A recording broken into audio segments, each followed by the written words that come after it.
Her name is Leslie Beauverd. She's the go-to person when it comes to do-it-yourself projects around your house. So we sent Mikey to see what Leslie has up her sleeves in today's edition of Hawaii at Home.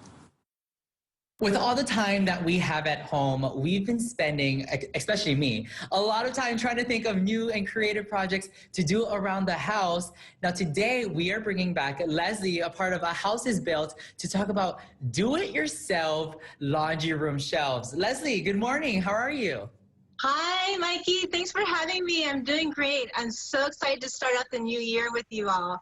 I'm so excited too, and I want to say that I'm excited to actually do an interview with you because finally I get the chance to do it. I always see and watch you on Living It Away, but now we're here. It came into manifestation into fruition.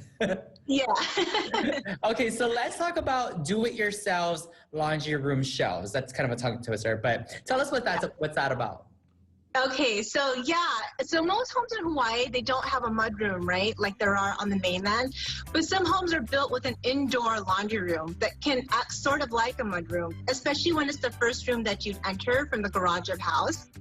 But a laundry room can still act as a dropping area for keys, mail, backpacks, and bags, in addition to using the space for laundry. And so here's where my DIY laundry room shelves come in.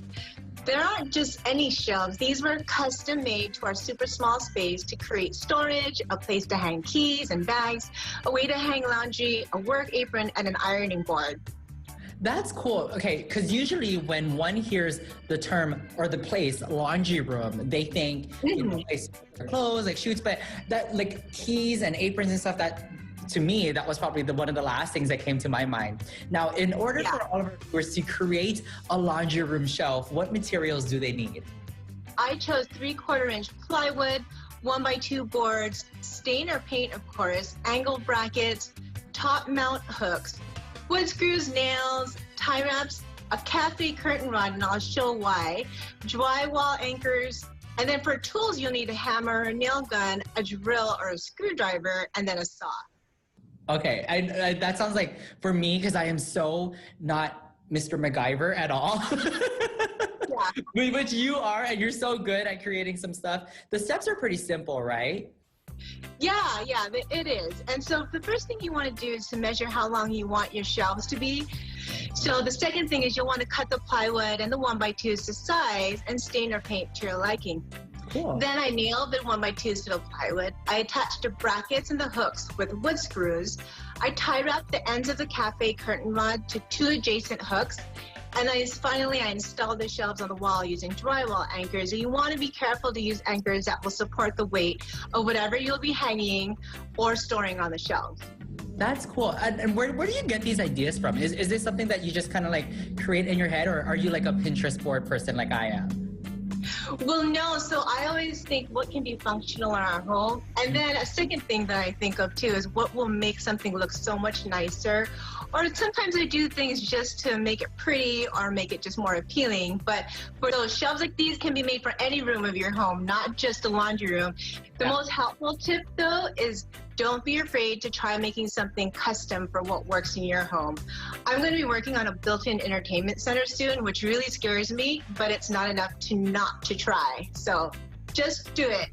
Yes, I love your attitude, Leslie. It's so empowering and it's very inspiring. Now, if all of our viewers wanted to hire you for any of their home decor or any help that they may need around the house, how can they get in contact with you? So the easiest way is to follow me on Instagram, where I share my staging, interior design, and DIY projects on my stories, my highlights, and my posts. You can send me a message there. It's at A House is Built with underscores in between each word, or you can email me at ahousesbuilt@gmail.com. And we're looking forward to what we can do for you to create spaces that you love. Leslie, it was so great talking to you. Happy New Year. Thank you so much for all of your helpful tips. I'm definitely going to watch this segment over and over so that I can try to do my own do-it-yourself. But I know I have your number on speed dial, so I'll hit you up very soon. Right on. Thank you, Mikey. Appreciate it. Have a good day. You too. Bye. I think it's super cool that she wants to teach, which could ultimately take business away from her actually being paid to do it for you. But she wants people to learn how to do it. I think that's very, very kind of her, and she's really good at it. So if she's feeling nervous about doing stuff, because I'm like that. I'm like that around the house. I don't even like drilling holes. My father-in-law looks at me like, when I drill a hole, he's got that stare on his face like, wow. And he's even told me once before, I've seen worse.